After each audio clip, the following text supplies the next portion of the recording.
is going to lead to a stronger healthcare system overall in 5 years that is more sustainable and that breaks that dependency on foreign assistance that I think nobody wants to see. Nobody wants that to be perpetuated. What we want to do is work our way out of foreign assistance and work our way towards sustainable, in this case, healthcare systems here in Uganda. But William, when you talk about working government to government, that also means you want more of government to government. That means some groups in non-government organizations will be dropped. It won't be business as usual for them. And that is likely to create a gap because we are dropping people with skills, with experience, with a proven performance, and you're going to government, and sometimes they can be slow, they can be bureaucratic, they can be sluggish. Yeah. Well, I think part of the process is going to be very clearly mapped out that we are making a transition. This is not going to happen from one day to another. Some of for example, the healthcare workers that are currently funded by the United States that do provide assistance through non-governmental organizations will be brought on to Ugandan government payroll over time and be incorporated in the public health system. So that knowledge, that capability will not be lost. Will the Uganda government be able to give them the kind of facilitation that the U.S. was giving, including the pay? That's the plan to be able. Our investment is going to continue to bridge that and help that over the next 5 years. And that's why we're investing for 5 years, so that transition can occur in a orderly way, in a way that is sustainable, that has the United States passing over these capabilities and responsibilities over time while the Ugandan public health system absorbs it and makes it more sustainable long term. So what made you think that after 5 years, what happens? The Ugandan government will go it alone? Because if you're putting $2.3 billion in case you stop, what happens? Because look, what they're giving is a small portion of money. Well, the plan is to make this as sustainable long-term as possible. I can't predict what we will do after 5 years. Our hope is to continue to work with Uganda over into the future, as we have for a long period of time. But our goal is to progressively transition as much of this, and I think that's certainly the goal of the Ugandan government has been, to take on more of these responsibilities and this more integrated healthcare system long term. I mean, if you look, and I think what a lot of Ugandan people will say in polling and in questions, they want better healthcare, and that's true in many places around the world, including the United States. And so what we can do to help utilize technology, great lab systems, sustainable supply chains for medical treatments and medical supplies, and bring healthcare workers into the public sector is all going to make the system more efficient. We're going to be able to save money. There's a lot of overhead challenges when you work with many different partners. Each of them have overhead costs. When you can integrate those services, and another important part of what we're trying to do here is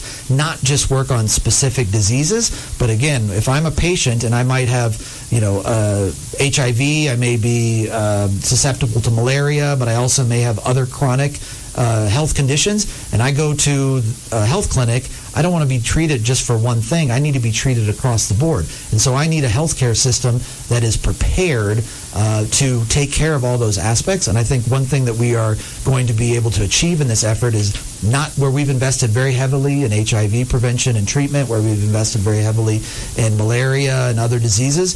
This integration of our efforts and working more closely with the Ugandan government is going to provide a more broad healthcare response, and that is going to achieve efficiencies that we've probably have eluded us in the past, given that we've worked so directly on specific diseases, and we're seeking that outcome to be more sustainable long term. William, you're talking about self-reliance by the Ugandan government, but that does not look like, a program that can build self-reliance or build capacity, because look, for more than 30 years, you've been providing assistance to the Ugandan government, especially in the area of HIV and AIDS. Mm-hmm. Almost 90% or more than 90% in the HIV and AIDS care is coming from the U.S. Mm-hmm. And that cannot be capacity building, or you're building capacity in perpetuity. When will they be able to stand on themselves? Because at the end of the day, you'll be subsidizing incompetence, you're subsidizing, things that are not working, but you keep inputting money. Do you really see that this government is able to walk it alone? I think things are working. We've made We've made tremendous progress. I mean, when, for example, just coming back to global health security aspects, in January of this year, there was an Ebola outbreak. In less than 90 days, in 82 days, the Ebola outbreak was stopped. That was Uganda's leadership. Now, the United States helped with that. We were two-thirds of the funding and support from the international community came from the United States. We worked shoulder to shoulder with health experts, but in the leadership role was the Ministry of Health. And they stopped that outbreak, and for the 8th time an Ebola outbreak, not one case spread out of Uganda. So there is great capacity here. There is great work that's being done. Yes, capacity has been demonstrated in fighting pandemics in Uganda. We have been commended by world over. But I'm talking about building strong healthcare systems, especially in the fight against HIV and AIDS, because I have seen the United States provide the biggest chunk of money to the government of Uganda for more than 30 years. And yet you're talking about capacity building. I'm wondering, are we building capacity in perpetuity? I think we're building capacity up to the level that Uganda is within the next 5 years is going to be able to take on even greater responsibility. Already, we have great collaboration. As I mentioned earlier, we have 1.4, almost 1.5 million people living with HIV here. And that's, yes, the United States is funding part of that, but that distribution... The biggest part of that. The biggest part of that, of course, but the distribution of that medicine, the healthcare workers that are providing those treatments, that are doing the screening, those are Ugandans. And what we are working through is how do we transition some of that, again, providing some financial support over the next 5 years, but with Uganda taking on a greater role, as the National Development Plan of Uganda has already envisioned. So this is not something new. This is an alignment with the Ugandan government's own strategic planning, and we're not doing it in a very abrupt way. I think there's always been a concern that foreign assistance can change abruptly. This is a commitment by the United States to work together for the next 5 years to provide a glide path towards greater sustainability, and we'll see where we are in 5 years as to are there continued areas where we should keep working together. Something that we saw when the United States decided to freeze funding in the area of health for some time. It caused a lot of panic in this country, but later you changed it, and then you decided to keep the top flowing. I wonder what caused the change of heart. Well, I think there was a initial decision to pause foreign assistance across the world. It wasn't Uganda specific. At the beginning of the President Trump's administration in January, shortly thereafter, within literally about a week, there was a humanitarian life-saving waiver that was issued to continue life-saving assistance, not long-term development assistance, but life-saving humanitarian assistance. Those activities resumed in actually quite rapid order. So there was a bit of disruption, but literally since February, assistance has been flowing through PEPFAR, through our malaria activities, etc. What we're doing now is taking the next step to make this sustainable over the next 5 years. What we've been operating under has been a temporary approach for the last 10 months, and we're looking forward to having a clear path, working, again, government to government, through 2030 that not only commits the United States with specific amounts of money, but also in specific areas where we're going to be working in commodities and healthcare workers, in lab capabilities and making sure the laboratories here in Uganda are as effective as possible, in supporting the actual digitization of medical records and other technology. So again, there's efficiencies that can be captured, and this system can be more sustainable in the years ahead, and we can break or reduce that dependency on foreign assistance. If you can all of a sudden stop a program that is running and freeze the money, and you want to review it midway, and these are life-saving kind of support you're giving to a country, is that a nation that we can say is reliable? I think you can. I think you can look at 30 years of working together side by side. Of course, there's going to be policy changes from one point to another, but the reality is for less than a week we had an interruption of assistance, and the activities actually continued in all the life-saving areas. Obviously, the American people vote, and they choose to have policies evolve over time. There is, in the United States, a lot of people who want to make sure that foreign assistance that we provide, and the United States is the #1 provider of foreign assistance worldwide, that assistance is having impact. And so that's what the review was for, to make sure that our taxpayer dollars are having results. And here in Uganda, it's very clear that our health assistance is having those results. So, by the way, in this MOU, what specific conditions, if any, that Uganda should be able to follow if the money will have to keep coming? Yeah, well, this is a very results outcome-oriented agreement. So these are based upon specific metrics of, again, people in treatment, results of incidents of HIV and malaria going down over years by, again, making sure people are receiving preventative care, that they're staying, the mortality rates go down. In other words, people are taking their ARVs, their antiretroviral medicines, that for maternal and child health, that the number of clinic visits that pregnant women and young mothers are having are going up. These are very scientific, medical-based metrics that we have committed jointly, developed jointly between our two governments to say this is the type of activity and the type of numbers that we want to see to ensure better health outcomes. And if we get to those places, the United States is going to keep investing, Uganda is going to keep investing, and we're going to have a healthier Ugandan society. And as I mentioned earlier, and as we talked about, a healthier Ugandan society means a better health environment for America and for the region. There's already a commitment and a goal, a deadline by the Ugandan government to do what they call the 90-90-90, to make sure that by 2030, 90% of the people are HIV positive, are on antiretroviral. 90% of them, Ugandans know their status. 90% of them have been able to suppress the virus to a level that way it cannot be spread. And that's already a goal and a commitment that I suppose the government of Uganda has been working on. That's a shared goal that the United States has. Uganda is actually quite close.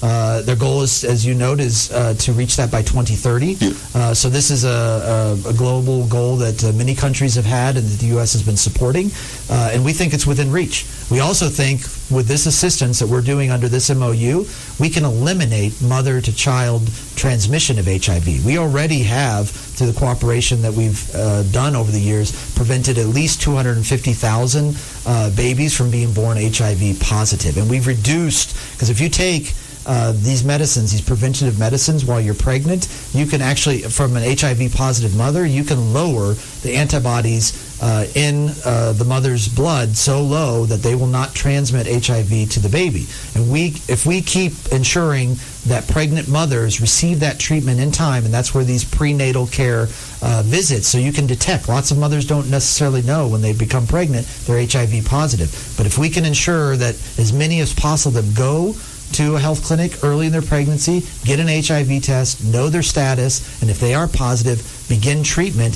they can ensure that their baby is brought into this world HIV negative, and we've already saved a life right there.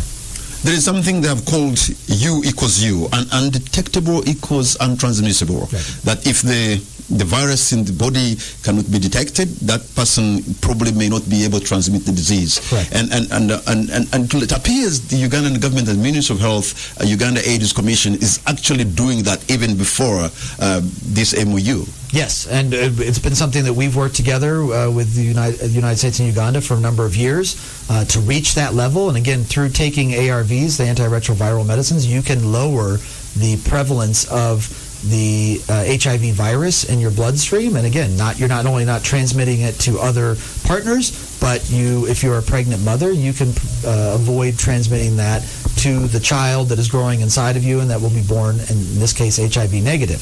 Another thing that we're doing, if I may add, is just that we've announced previously over the last month that Uganda will be a priority country for lenacapavir, which is a treatment, revolutionary treatment. Instead of having to take it on a very frequent daily basis or weekly basis, lenacapavir is an injectable preventative medicine that you take once every 6 months, and it literally has 100% protection against receiving or becoming HIV positive. And so if we can get... Is that on a trial basis here in Uganda? It is. You want to try it in Uganda? No. It is FDA approved. It is approved worldwide, but it was developed by an American company called Gilead, and we are donating. It is an expensive medicine. We are donating it at a very low cost to Uganda, thousands of treatments, and people can take that injectable, and particularly pregnant mothers, if they have that, they will be able to have their child without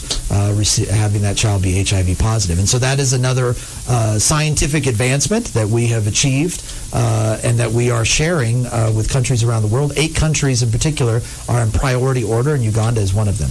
William Pope is the United States Ambassador to Uganda. We're going to take a break, and the hot seat will be right back. The hottest debate on all relevant topics, live on KFM's Hot Seat tonight.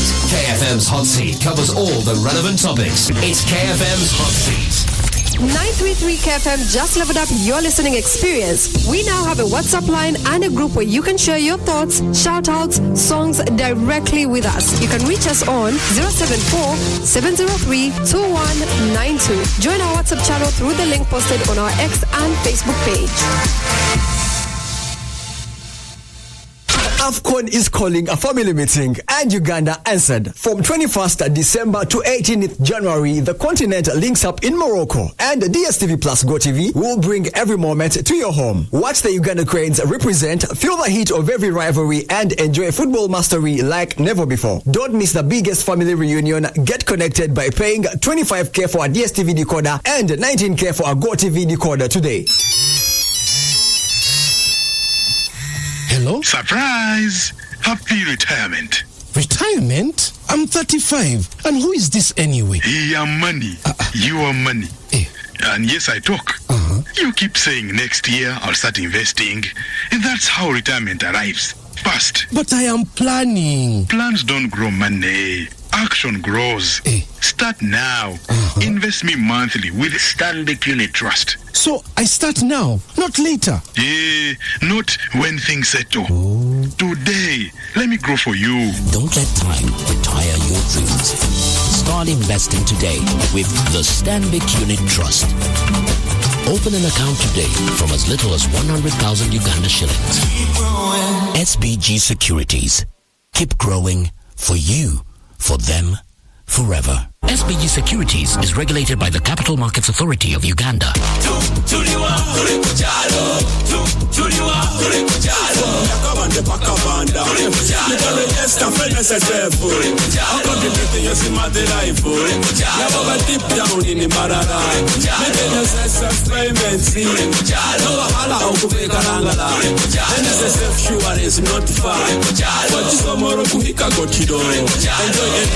From where you are. Access NSSF services right where you live. With over 20,000 quick teller agents across Uganda, now you can conveniently register yourself, make NSSF payments and contributions to your Smart Life account, Jobeda. For more information, call 0800-286-773 or visit www.nssfug.org. This is powered by Quick Teller. NSSF, a better life.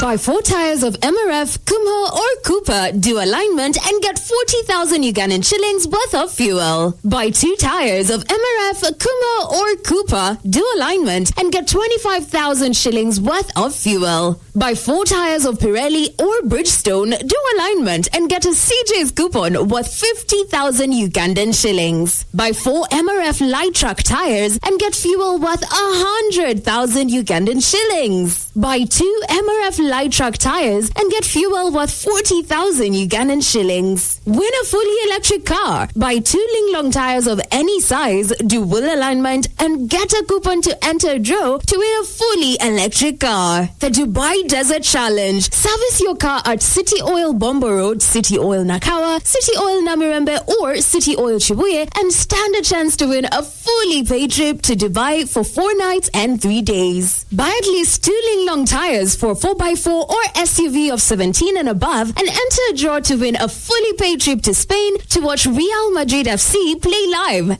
8 winners. Contribute to road safety. Drive your vehicle to your nearest City Tires or City Oil branch for a free 20-point check at your convenience. Visit your nearest City Tires or City Oil branch for details. Terms and conditions apply. 933 KFM's Hot Seat. Hot Seat. Hear the real story behind the story. Coming right at you. Only on 933 KFM. Welcome back to 933 KFM, and this is the hot seat. My name is Patrick Amara. My guest tonight is William Pope, United States Ambassador to Uganda. And we're discussing a very interesting topic, America First Global Health Strategy, but specifically the United States-Uganda Bilateral Health Cooperation Memorandum of Understanding that is worth $2.3 billion. I can imagine people who are in the health sector, especially the NGOs, probably if they haven't gotten it right, tomorrow they could be knocking on the door, say there's $2.3 billion and maybe they're even honing their skill on writing a proposal. What would you tell them?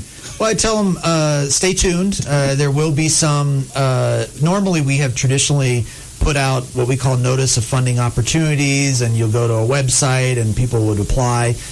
We will be doing our planning going forward with the Ugandan government, with the Ministry of Health, and the MOU envisions the creation of a joint steering committee where we will look at how we're going to invest this money in these areas. Some of it is going to go government to government. Some of it is going to work probably, particularly in the early phases, with existing implementing partners and organizations that already are working in certain areas in certain ways. We've made particular focus on faith-based organizations. Again, here in Uganda, in particular, faith-based organizations have been key partners in fighting HIV and other responses. So in some cases, there may be calls for proposals, and that would be published publicly and transparently.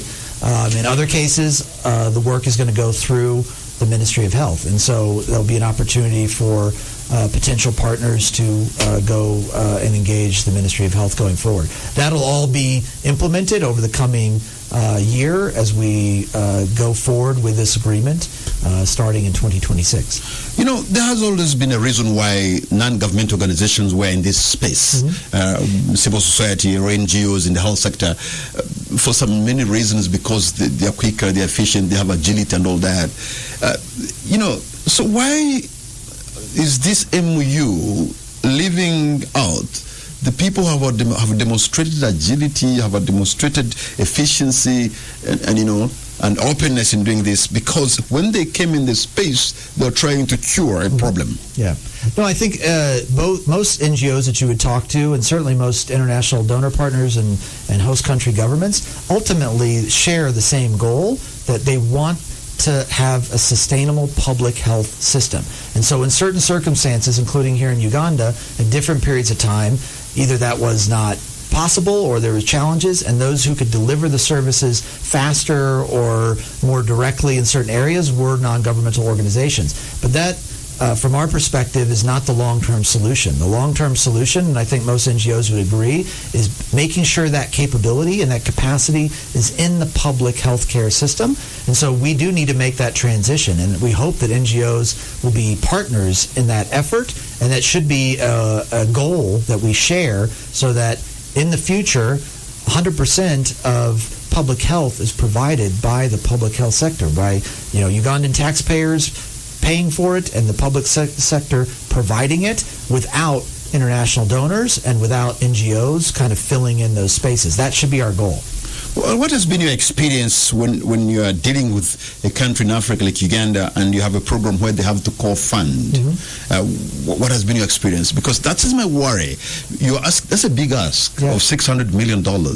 And I don't know whether they'll be able to do that, or if they falter, if they are unable to provide that many, what happens to the MOU? Well, there's various mechanisms where we can adjust over time, but the commitment on both parts, both governments, is, again, that's why we're giving ourselves time,